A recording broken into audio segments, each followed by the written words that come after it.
This is Chely Sheen. I heard John Cryer was on the last show, so I thought, what the hell, I'll be on this one. Hey, did you know that Mike's Daily Podcast is completely independently created and produced? God, I hate this theme song. Do you know just about every podcast you listen to is part of a huge network, corporation, or it's just simply been lifted off of a radio station? Ugh.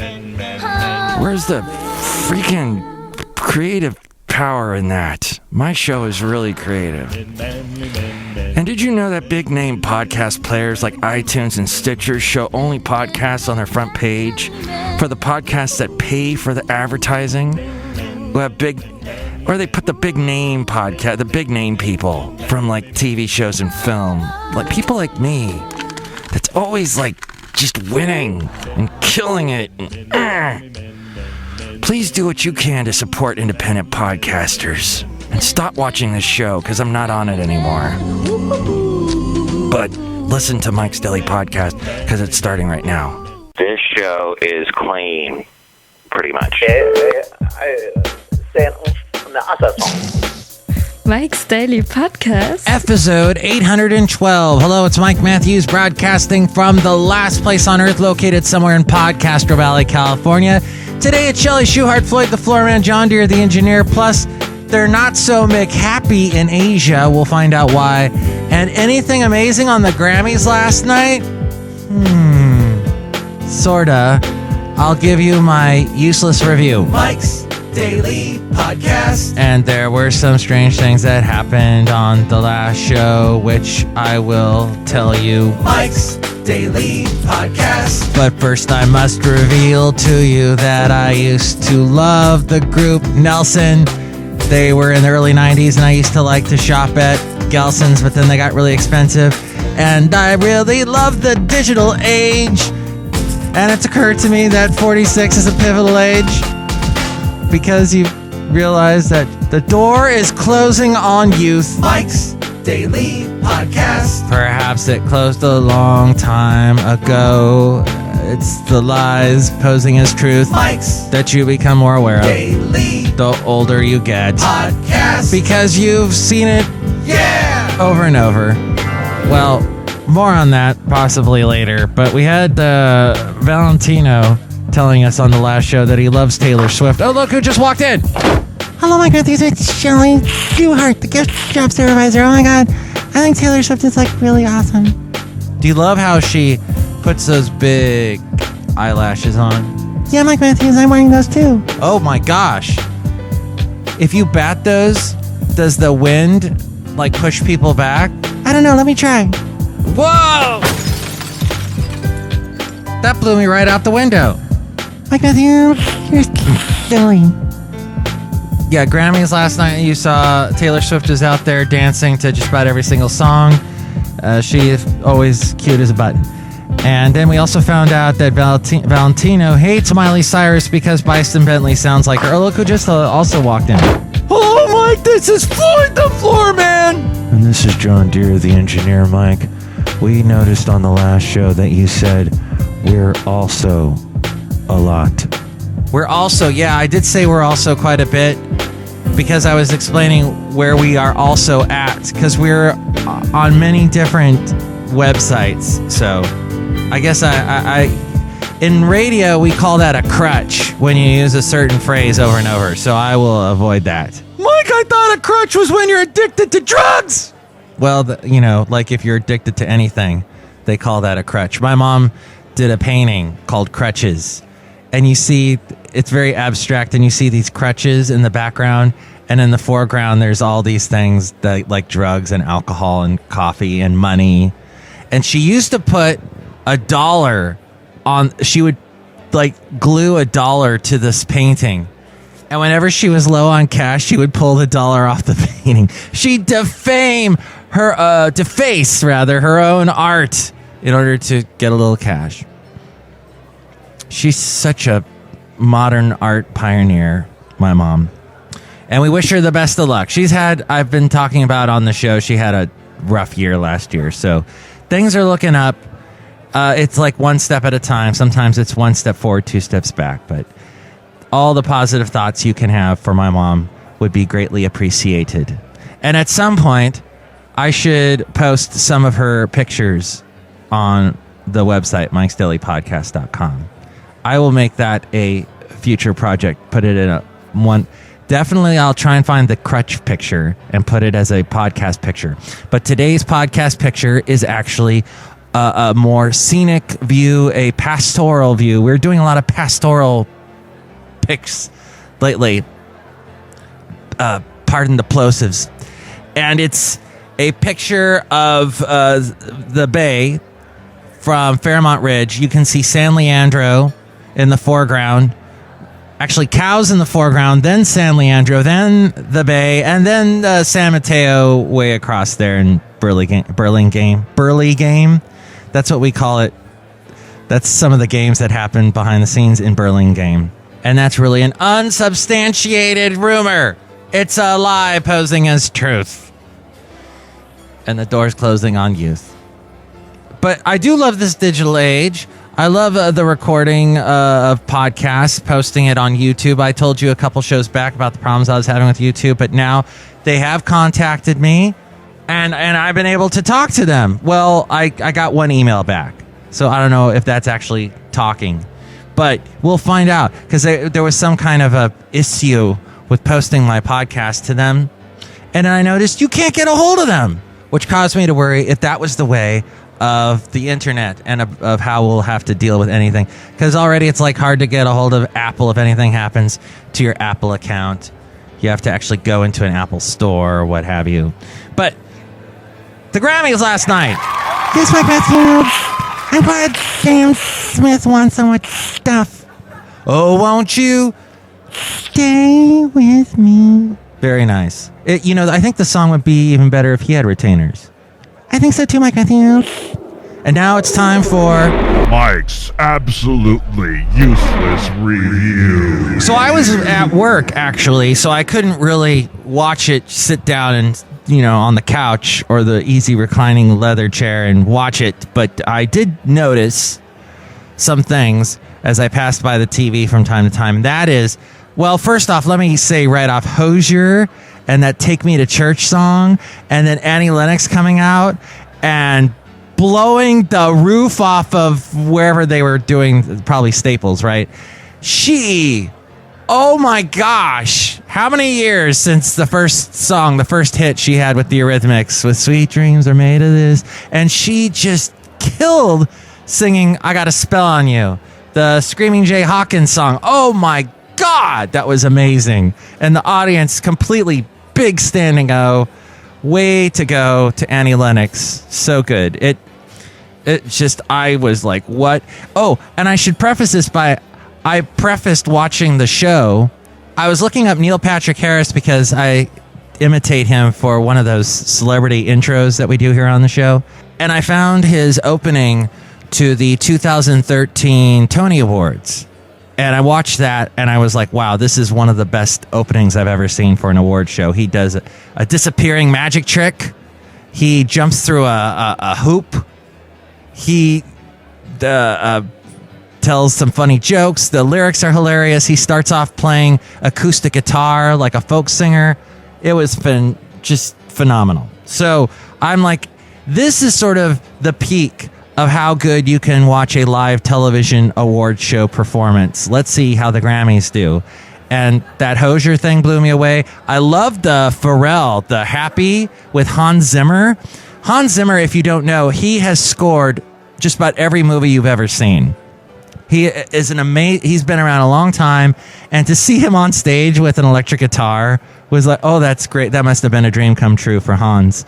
But very different interpretation of Happy, but that's Pharrell. The guy is highly creative. He says he gets a lot of his inspiration, his ideas, his creations in the morning in the shower, and then he'll head over right away to the recording studio. That's what I read. Ed Sheeran and Electric Light Orchestra, Jeff Lynne, the man behind the Traveling Wilburys, and he produced Tom Petty's huge album, Full Moon Fever, wrote a lot of big songs in the 70s. Oh, yeah, like for Olivia Newton-John in the 80s and then the 90s. Him doing Evil Woman and then Paul McCartney dancing along to that. He was like standing up, the only one standing up and dancing. And then he saw the camera on him and like sat down. And it's funny because Jeff Lynne of Electric Light Orchestra produced the Beatles album. The one where they, long after John Lennon had died, they got together some tapes that John had recorded, and then the surviving Beatles got together and recorded a couple of extra songs that Jeff Lynne produced. So Paul McCartney, a huge fan of Jeff Lynne. That was neat to see him dancing to Evil Woman. And then when they started playing Mr. Blue Sky, they put the camera on Beyonce and she was up dancing, which is funny because, of course, her daughter is named Blue. So that would be Miss Blue Ivy. I didn't understand the Madonna thing. I didn't see the Katy Perry thing, although I came in right at the end and I saw there were a lot of people like crying. So that must have been moving. And then whenever they showed that guy that's the head of the Grammy organization, the guy with the beard, who looks a little like the father from Family Ties, I turn off the show because I can't stand him. It's always, the Grammys are a very integral part of music, blah, blah, blah. And I'm like, okay, great. Now you're going to tell us a bunch of boring stuff and how you counted the ballots and all that kind of thing. So I turn it off then. Like, that's the best part. Floyd, what about Lady Gaga and Tony Bennett? I missed that part, Floyd. It was great. Okay. So, yeah. What did you think of the Grammys? Email me, mikesdailypodcast@gmail.com. And what do you think about McDonald's? They're losing so much money. The chickens have come home to roost. People are really trying to think more healthy, and they've seen the headlines and the obesity statistics, and they've had enough. Oh, and the diabetes and all that. So with today's quarterly earnings release, McDonald's has gone from the frying pan into the fire, according to Fortune.com. It is reported that the global same-store sales were down by almost 5% versus the expected 1.2% dip. Now, its once high-growth Asian markets were down almost 13%. Indeed, it is ironic for the $72 billion burger chain, where 12 hours after the 65-year-old McDonald's fired its CEO, Don Thompson, Danny Meyer, founder of 14-year-old Shake Shack, fired up his burger chain on the New York Stock Exchange with a $1.7 billion value, doubling its IPO price of the day. McDonald's is the big cheese in this market, with 68 million people served daily in 130 countries, 38,000 outlets, 2 million employees. One of them was Shania Twain. Despite that presence, diners and investors alike have flipped over the higher quality of places like Shake Shack, Five Guys, In-N-Out, and other burgers. But, you know, In-N-Out is not that expensive, but Shake Shack is an expensive burger. So this article by Jeffrey Sonnenfeld points out a couple of problems that McDonald's has, one of them being food quality and also food safety. Long revered for its food safety in Asia and China in particular, as well as the Middle East, they have lost credibility as they had to close a meat processing facility in 2014 for continuing food safety problems. Also, their pricing policy, in an attempt to woo people away from the cheap dollar menu items and value meal offers toward higher quality food, traditional customers were confused if price was the focus or not. Now, it is Sonic Burger, not McDonald's, that leads in simplicity and low prices. Also, standardization versus customization. McDonald's was long criticized for not allowing customers to have it their way. And supplier sourcing. They had problems getting their supplies. McDonald's was ambushed by slowdowns at the port of Los Angeles without any effective contingency plans. This left the fast food chain French fryless in key markets like Japan. But no matter how many problems they have, the fact that the name McDonald's is like one of the biggest brands in the entire world, I'm sure they'll be popping back up at some point. Maybe this is the time to invest in them. I don't know. Floyd? Mike, I'm not an investor. Yes, you are. You invested in that bucket company. Oh, yeah. I need them for cleaning the floors. Because you're Floyd the Floorman? Yeah. Who? So, email me, mikesdailypodcast@gmail.com. What do you think about the whole McDonald's thing and the thing with the Grammys and all that? We read your comments on the section emails from email. Also, email me there if you'd like to be a guest on the show or if you'd like to sponsor the show, mikesdailypodcast@gmail.com. I'm going to try not to say we also. The website, mikesdailypodcast.com, is where you can find us on iTunes, SoundCloud, YouTube, TuneIn, Stitcher, Podomatic, Mixcloud, and Spreaker. Please tell your friends about us. I'm on Facebook, Twitter, Instagram, Yelp, Tumblr. The links to all of those places at mikesdailypodcast.com. If you would like to help support the show and you buy a lot of crap on Amazon, you can go to the Amazon link there on the left-hand side of mikesdailypodcast.com. Whenever you're going to buy anything on Amazon, go to that portal, buy whatever it is you're going to buy, and we will be oh so happy. mikesdailypodcast.com. There is a blog and the daily podcast picture, and all my past interviews are at mikesdailypodcast.com. As we go outside of the last place on earth where we bring you Mike's Daily Podcast somewhere in Podcaster Valley, California. And here's today's podcast picture. Yes, there are cows in the picture. mikesdailypodcast.com to see that picture. It was a nice sunset, and the hills are still green here in the Bay Area, especially after last night. Dang, we got a lot of rain last night. We might get a little bit of rain this afternoon, but it's done for a while. But wow, we got a lot of rain over the weekend. We were so happy. We were just dancing in the stuff, Chely. Matthew, I don't like to dance in rainwater. It's like so gross. Chely, it's coming right out of the heavens. What could be more pure? No, I mean, ew. Okay.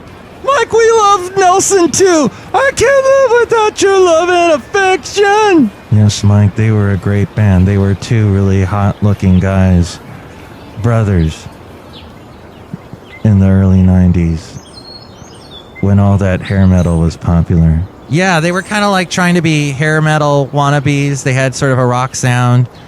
They had the big name because they were Ricky Nelson's sons, and well, I guess now they're going around, they tour, and they play their dad's music, so that's kind of cool. They're going to be in Livermore doing that, but they had that, it's that other one. The After the Rain. After the Rain. Am I the only one that remembers that? Oh, great. Mike, we really enjoyed your performance just then. Thank you. And the crickets.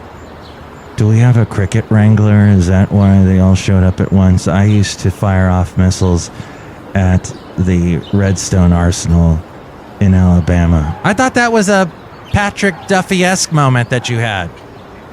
Oh, yeah. Well, you know, I'm an engineer and I invent a lot of things, so that could have happened. Maybe. You're a mystery. You're an enigma. Perhaps you are the one that cracked Enigma. No, that was Alan Turing. I thought it was Benedict Cumberbatch. Anyway, next show, we're going to bring you a very special guest all the way from Seattle, Washington. It's a band known as LOWLANDS. They got great music. We're going to hear their music, going to talk to them next show in the segment Into an Interview. Plus, we'll hear from Benita, the Disgruntled Fiddle Player, and the Brewmaster. Mike's Daily Podcast is written and produced and performed by Mike Matthews. His podcast is super easy to find. Download or listen to his show and read his blog at mikesdailypodcast.com. Email Mike now at mikesdailypodcast@gmail.com. See you tomorrow. Bye. Thanks for being on the show, Charlie. Blowing out your